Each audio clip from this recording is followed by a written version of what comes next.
नमस्कार दोस्तों। हाल ही में यूपी ट्रिपल एससी आयोग की ओर से एक नोटिफिकेशन जारी किया गया 2022 का पैट के एग्ज़ाम को लेकर के। तो 2022 का जो आपका पैट है, प्रीलिमिनरी एलिजिबिलिटी टेस्ट यानी पैट जो एग्ज़ाम हुआ था, तो उसकी जो डेट है वो आ गई है। नोटिफिकेशन जारी हुआ है कि कब से आपके ऑनलाइन स्टार्ट होंगे और कब तक आपके जो ऑनलाइन है वो चलेंगे और क्या सारी प्रोसेस है वो सारी इस वीडियो में जानेंगे। तो वीडियो को अंत तक देखिएगा। और जिन भी स्टूडेंट ने पीछे जो पेट का एग्ज़ाम दिया था 2021 का, तो उन्हें जो है उसमें काफ़ी बातें पहले से ही पता हैं। लेकिन जिन्होंने वे एग्ज़ाम पहली बार दे रहे हैं, तो उन्हें जो है इस वीडियो को पूरा देखना होगा। तो देखिए, यहाँ पर सबसे पहले आप देख सकते हैं, यहाँ पर कुछ डेटें दी गई हैं। ये नोटिफिकेशन काफ़ी लंबा है, जो मेन चीज़ें वही हम यहाँ पर जो है डिस्कस करेंगे। तो यहाँ पर देखेंगे ऑनलाइन आवेदन की जो आपकी स्टार्ट डेट है वो कब होगी, 28/6/2022 को आपके ऑनलाइन स्टार्ट हो जाएंगे। जो आपकी लास्ट डेट है ऑनलाइन करने की वो है 27/7/2022। और जो फ़ी पेमेंट की आपकी लास्ट डेट है वो है 3/8/2022। तो यहाँ पर ये कुछ डेटें थी। नीचे की ओर यहाँ पर आएंगे तो यहाँ पर आप देखेंगे कि जो प्रारंभिक अहर्ता परीक्षा है, यहाँ पर जो है ऑनलाइन आपके आवेदन किए जाएंगे। यहाँ पर दिया गया है इस वेबसाइट पर upSSC.gov.in पर। और कोई भी जो आवेदन है वो ऑफलाइन स्वीकार नहीं किया जाएगा। एलिजिबिलिटी की अगर बात की जाए, जिसमें लिखा है प्रारंभिक अहर्ता परीक्षा की अनिवार्यता, तो जो आपकी प्री और मेंस के जो एग्ज़ाम होते हैं, तो उसमें जो पेट का एग्ज़ाम है आपका, प्री में जो पेट का एग्ज़ाम वो करा दिया जाएगा। उसके बाद आपका जो प्री का एग्ज़ाम है वो नहीं कराया जाएगा। सीधा आपका जो वैकेंसी है जिसमें 2 एग्ज़ाम है, तो उसमें सीधा आपका मेंस कराया जाएगा। तो यहाँ पर आप इसे पढ़ भी सकते हैं। नीचे की ओर देखेंगे, इसकी जो वैधता है वो कितनी होती है, तो 1 साल की वैधता होती है। यानी 2021 का जो पैट का एग्ज़ाम हुआ था, उसके बाद यहाँ पर जो है की गई है कि 2021 का जो पैट का एग्ज़ाम था उसका रिजल्ट आया था 28/10/2021 को घोषित किया गया था। और उसकी जो वैधता थी वो 1 वर्ष की थी, यानी कि 27/10/2022 तक वो प्रभावी है। और एक बात यहाँ पर और ध्यान रखेंगे, जिन्होंने 2021 का पैट का एग्ज़ाम दिया है और 27/10/2022 तक अगर कोई वैकेंसी निकलती है, तो उसमें आपका जो पैट का एग्ज़ाम है वो 2021 वाला ही इसमें जो है आपका लागू किया जाएगा। ये बात यहाँ पर जो है की गई है कि 2021 का जो आपका पैट है उसी के स्कोर के आधार पर जो है आपकी शॉर्ट लिस्टिंग की जाएगी।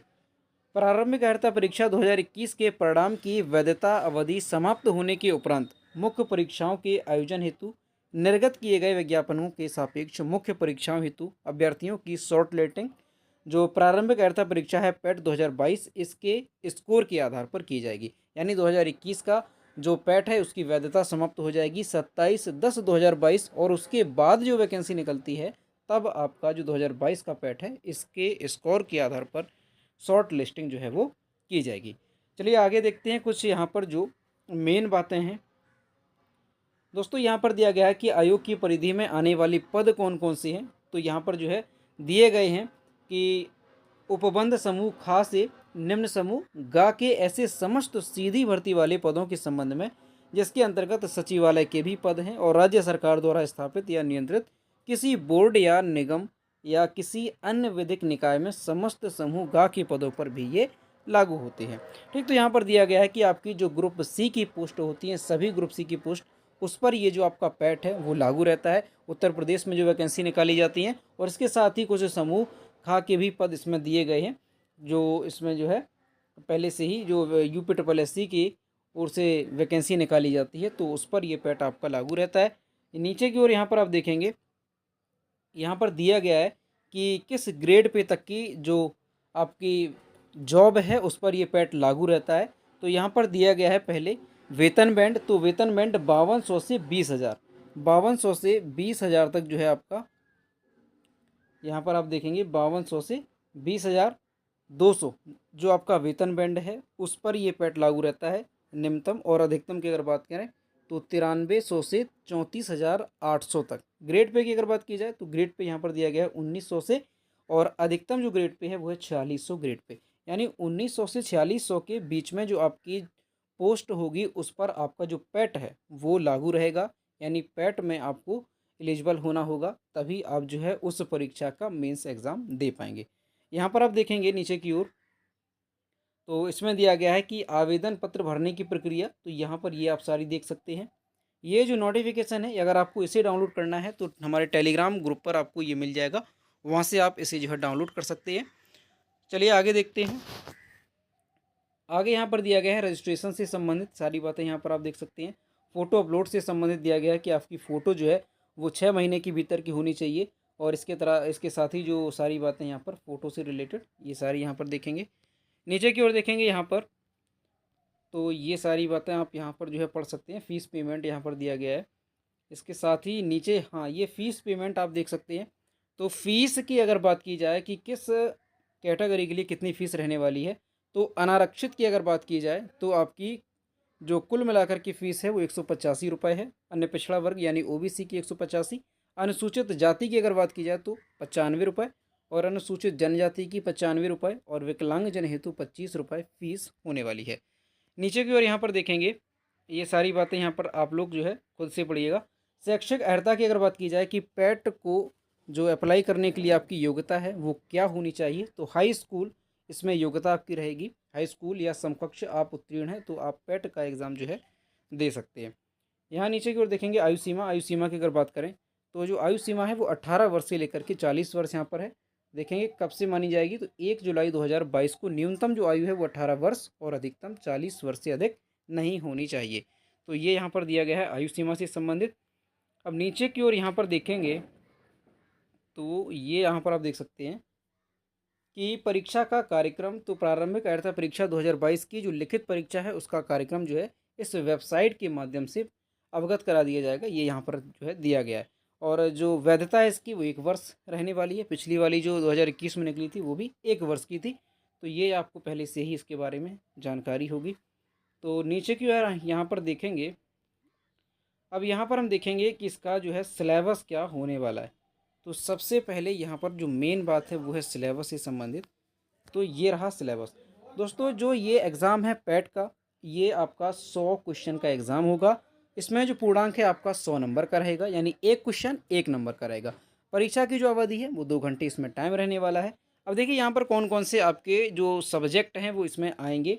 तो यहाँ पर आप देखेंगे भारतीय इतिहास, इतिहास के ये सारे चैप्टर दिए गए हैं, और जो आपका हिस्ट्री है वो 5 नंबर का पूछा जाएगा। 5 क्वेश्चन होंगे, 5 नंबर होंगे। नीचे की ओर यहाँ पर दिया गया है राष्ट्रीय आंदोलन, भारतीय राष्ट्रीय आंदोलन जो है वो भी 5 क्वेश्चन पूछे जाएंगे 5 नंबर का, यानी ओवरऑल आप कह सकते हैं कि जो हिस्ट्री से रिलेटेड है वो आपके 10 नंबर के होने वाले हैं। नीचे की ओर यहाँ पर देखेंगे भूगोल से रिलेटेड कि भूगोल जो आपका ज्योग्राफी है वो कितना पूछा जाएगा, तो 5 नंबर का आपका ज्योग्राफी पूछा जाएगा। ये सारे यहाँ पर इसके चैप्टर दिए गए हैं। नीचे की ओर आएंगे तो यहाँ पर भारतीय अर्थव्यवस्था यानी कि इंडियन इकोनॉमी, ये भी आपका 5 नंबर का पूछा जाएगा, 5 क्वेश्चन रहेंगे। नीचे की ओर यहाँ पर आएंगे तो भारतीय संविधान एवं लोक प्रशासन, जो आपका Indian constitution and public administration जो है ये भी आपका 5 नंबर का पूछा जाएगा, यानी आपका जो संविधान है उससे रिलेटेड 5 नंबर के क्वेश्चन आपके पूछे जाएंगे। नीचे को यहाँ पर आएंगे तो जनरल साइंस की अगर बात की जाए, सामान्य विज्ञान की, तो ये भी आपका 5 नंबर का रहेगा। प्रारंभिक अंक गणित की बात की जाए तो ये भी आपका 5 नंबर का रहेगा। नीचे को यहाँ पर आएंगे तो हिंदी की बात करें, हिंदी आपका 5 नंबर का पूछा जाएगा। और यहाँ पर जो है अंग्रेजी, अंग्रेजी भी आपका 5 नंबर का रहेगा, 5 क्वेश्चन आएंगे। तर्क शक्ति यानी कि रीजनिंग की अगर बात की जाए तो वो भी आपके 5 क्वेश्चन इसमें पूछे जाएंगे, जो कि 5 नंबर के होंगे। अब यहाँ पर जो सबसे बड़ी जो बात है, सबसे ज़्यादा जो वेटेज है वो किस सब्जेक्ट का रहेगा, तो ये यहाँ पर आप देखेंगे करंट अफेयर का। करंट अफेयर समसामयिकी जो है आपका ये 10 नंबर का पूछा जाएगा, और इसके साथ ही सामान्य जागरूकता, और इसमें जो सारे टॉपिक दिए गए हैं, भारत के पड़ोसी देश है, देश, राजधानी एवं मुद्रा है, भारत के राज्य केंद्र शासित प्रदेश है, भारतीय संसद है, राष्ट्रीय अंतर्राष्ट्रीय दिवस हो गए, विश्व संगठन हो गए, भारतीय पर्यटन स्थल हो गए, भारत के विश्व खेल हो गए, तो ये सारे मिलाकर भी आपके 10 नंबर की पूछे जाएंगे। अब यहाँ पर टोटल अगर देखा जाए ओवरऑल कि करंट अफेयर से संबंधित जो आपके टॉपिक हैं वो कितने, यानी कि जो नंबर हैं वो कितने बन रहे हैं, तो कुल मिलाकर के यहाँ पर जो है 20 नंबर आपके यहाँ पे बन जाते हैं करंट अफेयर के। और दोस्तों इस यूट्यूब चैनल पर, यानी कि यूपी एग्ज़ाम क्लेजर जो हमारा चैनल है, इस पर आपको डेली सुबह यूपी करंट अफेयर का एक जो है क्लास आती है, एक सेशन होता है, तो उसमें जो है आपको करंट अफेयर कराई जाती है। और उसमें जो भी स्टूडेंट अगर पहले से ही देखते हैं तो उन्हें पता होगा कि करंट अफेयर के साथ साथ उसमें जो है ये जो जनरल अवेयरनेस है इसे भी हम कवर करते हुए चलते हैं। यानी अगर किसी भी देश की बात आती है तो देश से रिलेटेड उसकी राजधानी क्या है, मुद्रा क्या है, वहाँ के राष्ट्रपति, वहाँ के प्रधानमंत्री कौन है, ये सारे वहाँ पर जो है हम कवर करते हैं। ताकि आपका जो जनरल अवेयरनेस है करंट अफेयर के साथ साथ वो भी कवर हो जाए। जैसे अब यहाँ पर कोई विश्व संगठन है, जैसे WHO हो गया, यूनेस्को हो गया, यूनिसेफ हो गया, अगर इसकी बात कोई भी क्वेश्चन में आती है तो उससे रिलेटेड सारी बातें हम बताते हैं कि इसकी स्थापना कब हुई है, इसका जो हेड क्वार्टर है वो कौन है, इसका हेड कौन है वर्तमान में। तो ये सारी बातें भी वहाँ पर बताती हैं। कोई दिवस आता है तो उसके बारे में, यानी कह सकते हैं कि जो करंट अफेयर की क्लास होती है सुबह, जो वीडियो आता है उसमें करंट अफेयर के साथ साथ जनरल अवेयरनेस भी कवर कराई जाती है। तो अगर आप लोगों में से जो वीडियो को अभी तक नहीं देखा है तो आप लोग जो है इस वीडियो को देखना स्टार्ट कर दें। उसमें हम उत्तर प्रदेश करंट अफेयर की क्वेश्चन भी कवर कराते हैं, क्योंकि ये उत्तर प्रदेश का एग्ज़ाम है, यूपी पैट। तो जनरल सी बात है कि इसमें आपके जो उत्तर प्रदेश से रिलेटेड क्वेश्चन है करंट अफेयर की वो निश्चित तौर पर पूछे जाएंगे, और पिछली बार भी पूछे गए थे। तो दोस्तों, अगर आप लोग जो है करंट अफेयर का जो वीडियो है नहीं देख रहे हैं तो उस वीडियो को देखना स्टार्ट कर दें, ताकि जो आपका एग्ज़ाम हो यूपी पैट का उसमें आप करंट अफेयर में अच्छे मार्क्स ला सकें। ठीक है, तो ये आपका मोस्ट इम्पॉर्टेंट रहेगा। आपको डेली वीडियो देखना है करंट अफेयर का, जिससे कि आपके जो 20 नंबर हैं ये आपके यहाँ पर कवर हो सकें। नीचे की ओर यहाँ पर देखेंगे आप तो अपठित हिंदी गद्यांश का विवेचन एवं विश्लेषण, ये आपके 10 नंबर के पूछे जाएंगे। ग्राफ की व्याख्या एवं विश्लेषण, ये भी आपके 10 नंबर से पूछे जाएंगे। तालिका की व्याख्या एवं विश्लेषण, ये भी आपके 10 नंबर के पूछे जाएंगे। तो ये कुल मिलाकर के आपके 100 क्वेश्चन हुए और 100 नंबर के हो गए हैं। तो ये हमारा जो पेपर है ये 100 नंबर का होता है और 100 क्वेश्चन का होता है। नीचे की ओर यहाँ पर कुछ मेन बातें दी गई हैं, तो यहाँ पर आप देख सकते हैं कि जो ये एग्ज़ाम है पैट का, इसमें नेगेटिव मार्किंग भी रहती है। और कितनी रहती है, तो 1/4 जो आपकी नेगेटिव मार्किंग है वो इसमें रहती है। ठीक, तो ये बात यहाँ पर आप देख सकते हैं। तो यही था पूरा नोटिफिकेशन, इसका क्या सिलेबस था और क्या कब से आपका ऑनलाइन स्टार्ट होगा, कब आपकी लास्ट डेट है, सारी बातें हमने इस वीडियो में जानी। दोस्तों, वीडियो अगर पसंद आया है तो वीडियो को आप जो है लाइक करें, अपने दोस्तों के साथ इसे शेयर कर दें ताकि उन्हें भी इसके बारे में पता चल सके। और दोस्तों, अगर हमारे चैनल पर नए हैं तो चैनल को सब्सक्राइब करना ना भूलें। तो मिलते हैं नेक्स्ट वीडियो में। Thank you.